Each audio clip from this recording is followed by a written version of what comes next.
तो कहानी की शुरुआत में हम एक वॉर के दौरान डैन और उसके साथियों को पानी में गिरते हुए देखते हैं। यहाँ से 28 साल पहले की कहानी बताई जाती है, जहाँ डैन एक हाई स्कूल में बायोलॉजी का टीचर होता है। डैन अपनी वाइफ एमी और बेटी मूरी के साथ रहता है। डैन को आर्मी रिसर्च लैब में काम करने का इंटरेस्ट होता है, इसलिए उसने आर्मी रिसर्च लैब में जॉब अप्लाई किया होता है, जिसका आज ही के दिन इंटरव्यू है। डैन अपने घर जाता है। आज उसके घर में क्रिसमस पार्टी होती है। तभी डैन एमी को इंटरव्यू के बारे में बताता है, जिस पर एमी उसे गुस्सा होती है, क्योंकि वो चाहती है कि डैन आज का दिन उसकी फैमिली के साथ स्पेंड करे। साथ ही एमी बताती है कि तुम्हारे पिता ने मूरी को क्रिसमस कार्ड भेजा है, जिससे डैन को गुस्सा आता है, क्योंकि वो अपने पिता से नफरत करता है। असल में उसके पिता ने उसे छोड़ दिया था। तब से ही डैन उनसे बात नहीं करता है। इसके बाद डैन अपने इंटरव्यू के लिए जा रहा होता है, जिस दौरान उसे कॉल से पता चलता है कि उन्होंने उसको रिजेक्ट करके वो जॉब किसी और को दे दी है। डैन को बहुत गुस्सा आता है और वो अपनी फाइल को डस्टबिन में डालकर घर के अंदर आ जाता है, जहाँ वो मूरी और एमी के साथ बैठकर फुटबॉल मैच देखने लगता है। जिस दौरान बीच मैच में अचानक एक पोर्टल खुलता है और देखते ही देखते उसके अंदर से बहुत सारे सोल्जर्स बाहर आते हैं। इन सोल्जर्स की लीडर लेफ्टिनेंट हार्ट भी वहाँ आती है, जो सभी लोगों को बताती है कि वो लोग फ्यूचर से आए हैं, जहाँ 2051 में व्हाइट स्पाइक्स नाम के एलियन और इंसानों के बीच जंग छिड़ गई है और वो इस जंग में हार रहे हैं। अगर ऐसा ही चलता रहा तो अगले 11 महीने में पूरी धरती से इंसानों का खात्मा हो जाएगा। हार्ट सभी को हेल्प करने का कहती है ताकि वो इस जंग में जीत सकें। इस इंसिडेंट के बाद सभी देश उनकी हेल्प के लिए आम लोगों को सेना में भर्ती करके उन्हें फ्यूचर में भेजते हैं, पर फिर भी फ्यूचर वाली दुनिया में इंसानों की आबादी 5 लाख से कम बचती है। साथ ही फ्यूचर में भेजे 50% लोगों के जान गंवाने से अब लोग फ्यूचर में जाने के लिए सवाल उठाने लगते हैं, जिसके चलते सभी फ्यूचर में जाने के लिए विरोध करने लगते हैं। असल में सभी को सिर्फ 7 दिन के लिए भेजा जाता है। अगर वो 7 दिनों तक वहाँ जिंदा रहे तो वापस पास्ट में आ जाते हैं। इधर मूरी भी इस बात से परेशान होकर रोने लगती है और अपनी माँ को कहती है कि वो कभी भी फ्यूचर में ना जाए। तभी डैन वहाँ आता है और मूरी से बात करके उसे शांत करता है। अगले दिन जब डैन क्लास में होता है तब उसके फोन में एक अलर्ट मैसेज आता है।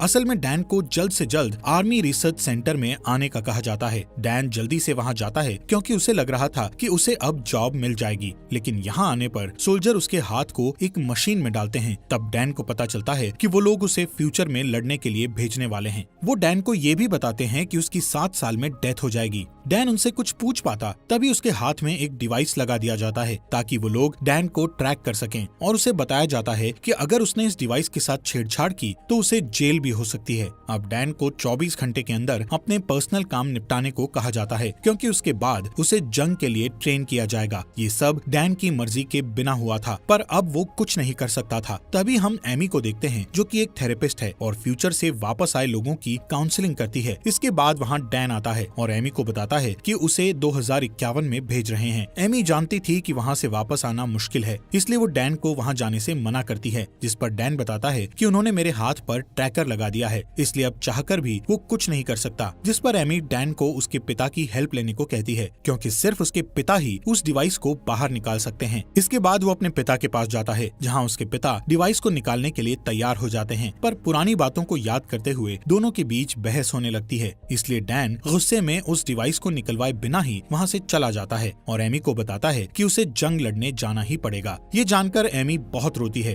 पर डैन उससे प्रॉमिस करता है कि वो 7 दिन में वापस आ जाएगा। जिसके बाद वो मूरी को अलविदा कहता है और वहाँ से रिसर्च सेंटर चला जाता है। यहाँ डैन के साथ कई लोग फ्यूचर में जाने वाले थे। यहाँ सभी को आर्मी ड्रेस दी जाती है और सबको अलग अलग टीम में बांट दिया जाता है, जिसमें डैन की टीम का नाम आर फोर्स होता है, जो कि एक रिसर्च टीम है। यहाँ एक लड़की सवाल करती है कि वो टाइम मशीन से पीछे जाकर वॉर शुरू होने से पहले ही दुश्मनों को क्यों नहीं मार सकते, जिस पर वहाँ बैठा एक ऑफिसर उसे बताता है कि उनकी टाइम मशीन सिर्फ 30 साल का टाइम ट्रेवल कर सकती है, जिसमें वो सिर्फ 2051 में जाकर वहाँ से वापस 2022 में आ सकते हैं। इसके अलावा उन्हें ये भी बताया जाता है कि उनके जो दुश्मन हैं वो कोई इंसान नहीं है, बल्कि एलियंस हैं। रात होने पर डैन अपने दोस्त चार्ली से बात करता है, जिस दौरान इमरजेंसी अलार्म बजने लगता है। तभी लेफ्टिनेंट हार्ट सबको अभी के अभी फ्यूचर में जाने को कहती है। अब क्योंकि सबको ट्रेनिंग खत्म करने के बाद वहाँ ले जाना चाहिए था, पर लेफ्टिनेंट हार्ट का कहना था कि एलियंस ने उनकी रिसर्च लैब पर अटैक किया है। अगर वो लैब तबाह हो गई तो वो वॉर में हार जाएंगे। इसके बाद सभी को एक जगह पर बुलाया जाता है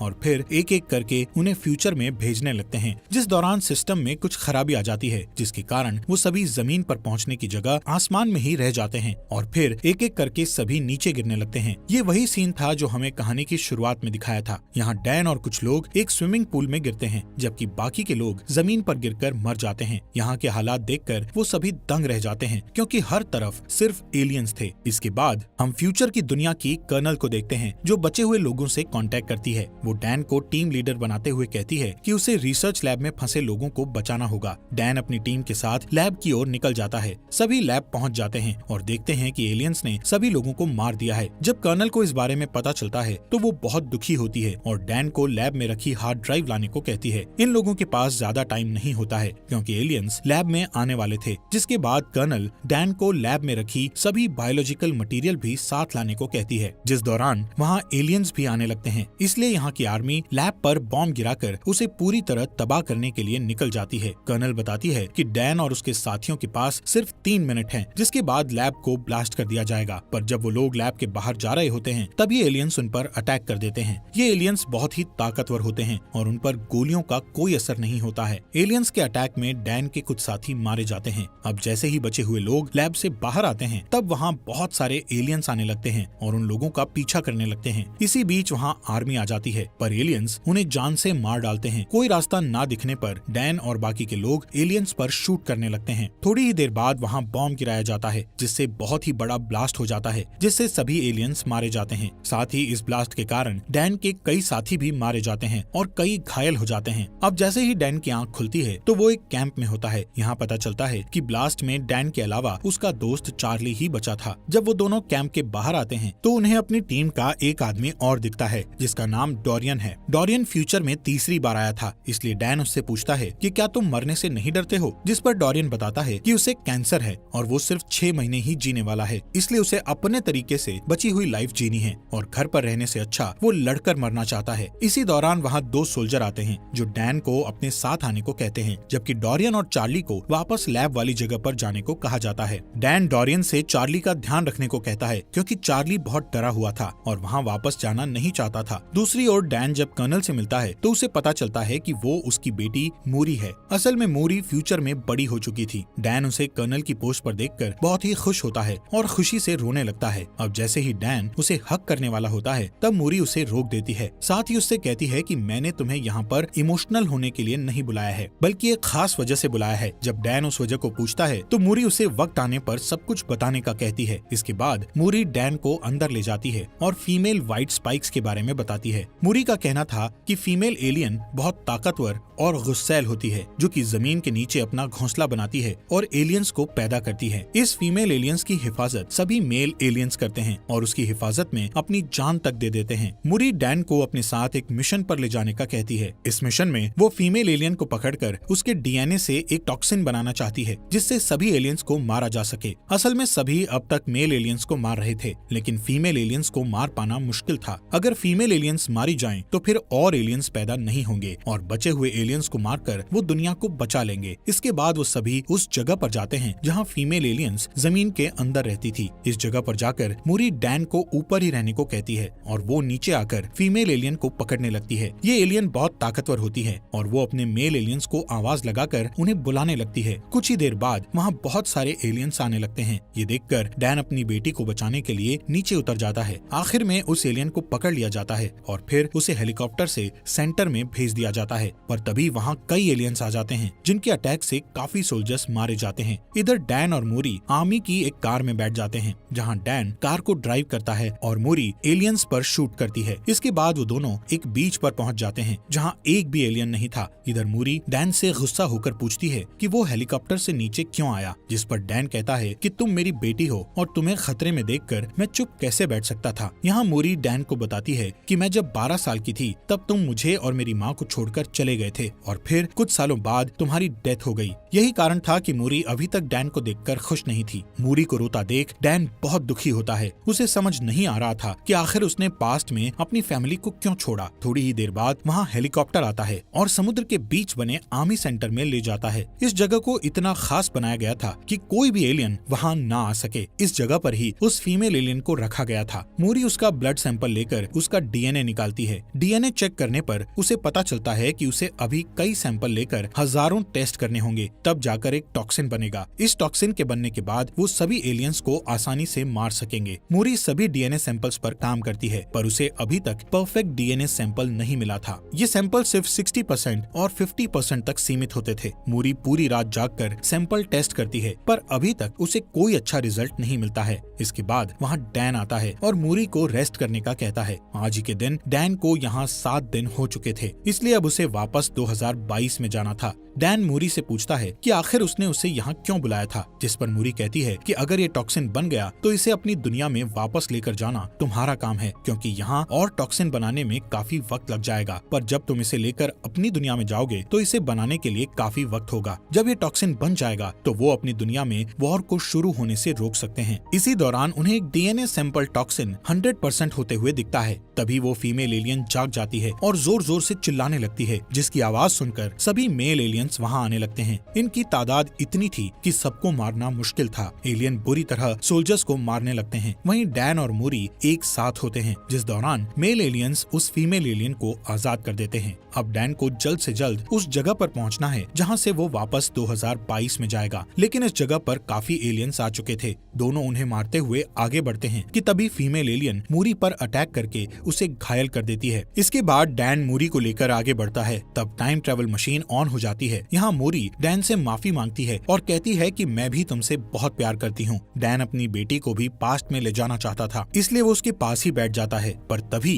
वहाँ फीमेल एलियन आ जाती है और मूरी को पकड़ लेती है। डैन उसे बचा पाता इससे पहले ही टाइम मशीन द्वारा उसे 2022 में भेज दिया जाता है। यहाँ डैन के साथ साथ चार्ली, डोरियन और बाकी के कुछ लोग भी आए हुए थे। डैन लेफ्टिनेंट हार्ट को वो टॉक्सिन देता है और बड़ी मात्रा में बनाकर फ्यूचर में भेजने का कहता है, जिस पर लेफ्टिनेंट हार्ट बताती है कि अब जंप लिंक बंद हो गया है, यानी कि अब वो टाइम मशीन का यूज नहीं कर सकते हैं, इसलिए वो ये वॉर हार गए हैं। जिसके बाद डैन अपनी वाइफ से मिलता है। डैन फ्यूचर में मूरी की डेथ को लेकर बहुत दुखी था। जब वो घर आकर मूरी को देखता है तो उसे गले लगा लेता है और रात भर उसके रूम में ही बैठा रहता है। जिसके बाद एमी उसके पास आती है। तब डैन उसे फ्यूचर की मूरी के बारे में बताता है। अब डैन फ्यूचर में होने वाले वॉर को रोकने के लिए कुछ करने का सोचता है, इसलिए वो सबसे पहले डोरियन के पास जाता है और उससे एलियन का नेल मांगता है, जो कि डोरियन ने फ्यूचर में जाकर अपने पास रख लिया था। इसके बाद वो दोनों उस नेल को लेकर चार्ली के पास जाते हैं। चार्ली उस नेल पर रिसर्च करता है तो उन्हें पता चलता है कि उनके नेल्स पर ज्वालामुखी की राख लगी हुई है। चार्ली बताता है कि ये राख चाइना में फटे ज्वालामुखी की राख है। तब डैन कहता है कि लेफ्टिनेंट हार्ट ने बताया था एलियन का पहला हमला रशिया में हुआ था, फिर उनके नेल्स में चाइना की ज्वालामुखी की राख क्यों है। तभी डैन को उनका एक स्टूडेंट याद आता है जो कि ज्वालामुखी टॉपिक के बारे में बहुत कुछ जानता था, इसलिए वो तीनों उसके पास जाते हैं, जहाँ स्टूडेंट बताता है कि आज से 1000 साल पहले चाइना में ज्वालामुखी फटा था, जिसकी लहरें रशिया तक भी पहुँच गई थी और फिर वो राख में बदलकर वहीं पर जम गई थी। फिर कुछ समय बीतने के बाद वो जगह बर्फ से ढक गई। ये सब जानने के बाद वो समझ जाते हैं कि जरूर कोई एलियन शिप वहाँ आई होगी और फिर बर्फ ढकने के कारण वो वहीं दब गए होंगे, जो कि 2051 में बर्फ पिघलने के बाद धरती के ऊपर आ गए। इसके बाद डैन और चार्ली डिफेंस ऑफ सिक्योरिटी के पास जाकर उन्हें सारी थियोरी बताते हैं और रशिया जाकर सभी एलियंस को वॉर के पहले ही मारने को कहते हैं, लेकिन वो उन दोनों की थियोरी पर यकीन नहीं करता है, इसलिए उनका साथ देने से मना कर देता है। इसलिए वो तीनों खुद ही वहाँ जाकर उन एलियंस को मारने का सोचते हैं। अब डैन अपने पिता से हेल्प मांगने के लिए जाता है क्योंकि उनके पास प्लेन था।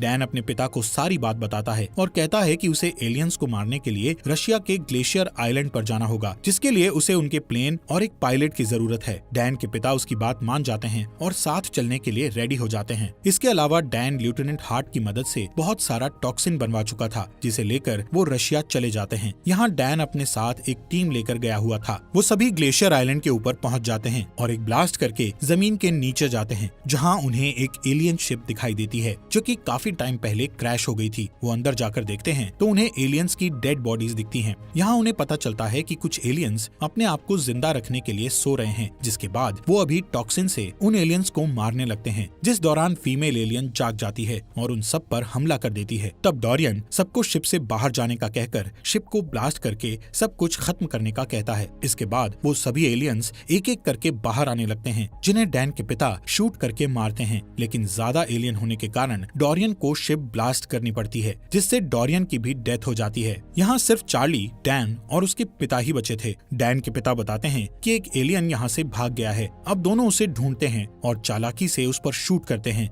ये वही फीमेल एलियन होती है जो कि बहुत ताकतवर है और उसे आसानी से मार पाना बहुत मुश्किल है। तभी वो वहाँ से भागकर छुप जाती है और डैन पर अटैक करती है। ये देख डैन के पिता उस पर अटैक करके डैन को बचाते हैं, पर थोड़ी देर बाद वो डैन के पिता पर अटैक करती है। तब डैन जल्दी से उठकर उस एलियन को जान से मार देता है। इसके बाद डैन अपने घर आ जाता है और उसके साथ उसके पिता भी होते हैं। अब डैन डिसाइड करता है कि वो ऐसी कोई गलती नहीं करेगा जिससे उसका परिवार बिखर जाए, और इसी के साथ ये मूवी यहीं पर खत्म हो जाती है।